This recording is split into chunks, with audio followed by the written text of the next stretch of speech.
In this video, I'll share with you 5 mindsets that will take you from an ordinary student to an extraordinary one that can deal with any challenge that they're faced with, and make sure you stay to the end to hear about the mindset that most helped me get into medical school. Like many of you guys, I spent hours and hours learning new study techniques, trying to find the new way to write notes, the new app to use, or some way that I could improve my grades. But throughout this time, I was neglecting the one person who actually had the ability to improve my grades for the better, and that person was up here. The first mindset in this video is to enjoy the scenery, and for every mindset in this video, I'll be giving you some practical advice that you can apply today to become a better version of yourself. A lot of the time, we can focus so single-mindedly on a goal that it makes us forget everything that is around us. In many ways, this is a good thing because it helps us stay focused and dedicate ourselves to that goal specifically. But sometimes the focus can go too far, and we can think things like, if I drop violin or sport, I'll have more time to study, and that will mean that I can finally do that extra practice question that will help me do better on that exam. Even though it's so tempting to think this way, it's very dangerous and can lead to detrimenting your grades overall. We can miss out on the important things in life, strain our relationships with our family and friendships, and tank our mental health because we're focusing so single-mindedly on one thing. Failing to enjoy the scenery and enjoying the things outside of that one thing that you might be focusing on is one of the most important things that you can do. The first practical tip that I think you can apply is to practice gratitude regularly. At the end of each day, think of 3 things that you were thankful for and grateful for during the day. Studies have found that when you have this task set at the end of the day, it means that you're more likely to remember the nice things that happen to you throughout the day, and this can make you more happy and help you appreciate the scenery of your life a lot more. If you're not the type to say really nice words to your friends or family, don't worry about suddenly going straight to practicing gratitude and saying lovely things to them, because they might wonder if you hit your head on a rock. Instead, just take a journal and write down some nice things that you thought about those people, and then practice building them up so you can mention them slowly, little by little in conversations. Doing so really helps you to turn your focus outwards rather than inwards, and can help you cherish and enjoy the scenery of your life. The next mindset is to check the price before buying, and no, this doesn't mean lifting up the tags in the supermarket shelves to check that the thing is actually on special. The problem that a lot of us are faced with is that we are surrounded by endless distractions, and most of the time, some of these can be extremely valid ones. Despite that, it can be really difficult to get anything done without having a very strong focus on the task at hand. When something comes to you, you can check the price by understanding that it is a distraction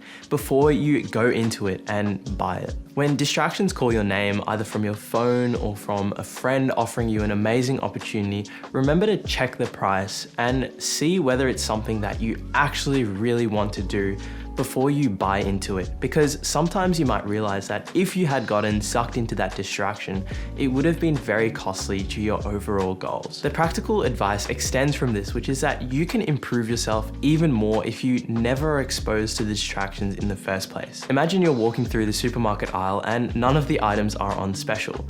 It means that nothing is as likely to catch your eye. The thing that you can do today is that wherever you are, look around your space and think about the things that could be distracting you when you're trying to focus on one thing. Rip that price tag away, move your phone away from your desk, move that thing that distracts you every time you study away from your studying area. Ultimately, by becoming a price checker, you can be so much more intentional with how you're spending your time and thus be a lot more productive. The third mindset is one that not many people tell, but it's to share the cake. When it comes to success, we often see people as single beacons of success who are able to achieve things only on an individual level through hard work and perseverance, when this might not be the case. We often believe that success is about ourselves, and as a result, we can disconnect ourselves from our social life, our family, and the people around us that really matter. Not only is this so detrimental to your social life and your life in general, it also encourages you to compare yourself to others and then feel bad if you're not comparing yourself well. On this note, the idea that kindness is the gift that keeps on giving is very true. Changing your mindset to have success with others rather than before them, in front of them, or faster than them is one of the most important shifts that you can have. One thing that you can do today is put your hand up to do something that will help benefit others. Put your hand up for a leadership role, or if you're studying a specific class, start writing some notes that you intend and will share with the class one day. Not only is looking outwards towards others very helpful towards you and your mental health, it also gives back when the person you shared notes with also shares their notes with you, or the person who was in a leadership committee with you offers you a job because they like you. In the end, sharing the cake means that everyone gets a slice of the cake and you'll be much better off as well. The next mindset is to not sleep on sleep. I know from experience that when more and more activities get added to your calendar, it can feel like your day just gets shorter and shorter and shorter. Often people can take pride in the idea that they're hustling harder than everyone else and that they're sleeping 3 or 4 hours a night, but this is a trap that everyone should avoid. If there's one thing that you absolutely shouldn't neglect, it's your sleep. Try to get at least 7 to 10 hours of sleep every day at a minimum, and recognize that sleep is so important for everything, whether it's resting after an important gym session or just recovering after a long day of work. When I prioritized sleep, I found that my planning skills, my overall focus, and my function in general improved significantly. The practical tip that you can apply today is to always think of your bedtime as 1 hour before you set it. My sleeping schedule is 8 hours from 11 p.m. to 7 a.m. in the morning.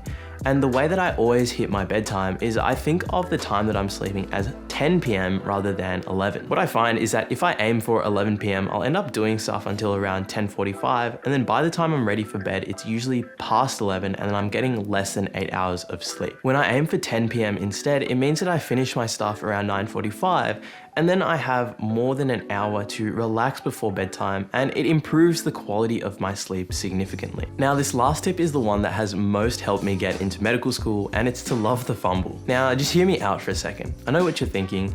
How is failing good? Trust me, it is. I'm currently heading into my 3rd year of medical school, and I wouldn't be able to achieve any of the things that I have up to date if I hadn't failed in the past. Now, yes, at the time, failure can be very painful, especially if you really wanted to achieve a certain thing, but this is why your mindset is really important. Every time I wasn't able to achieve a goal that I wanted, I would reevaluate very carefully what I did and how things went wrong. The process of planning for failure and learning from failure is so important, not only in the short term, but in the long term as well. When I was planning for my medical school entrance exams, I planned for failure and then I expected it. This year, I'm heading into placements and I know that I won't be able to get things right probably the majority of the time. That being said, I have the mindset to embrace any failure that happens to me during placement so that I can learn from it and treat it as something that is a bump in a long road. The thing that I would encourage any of you to do right now as you're watching this video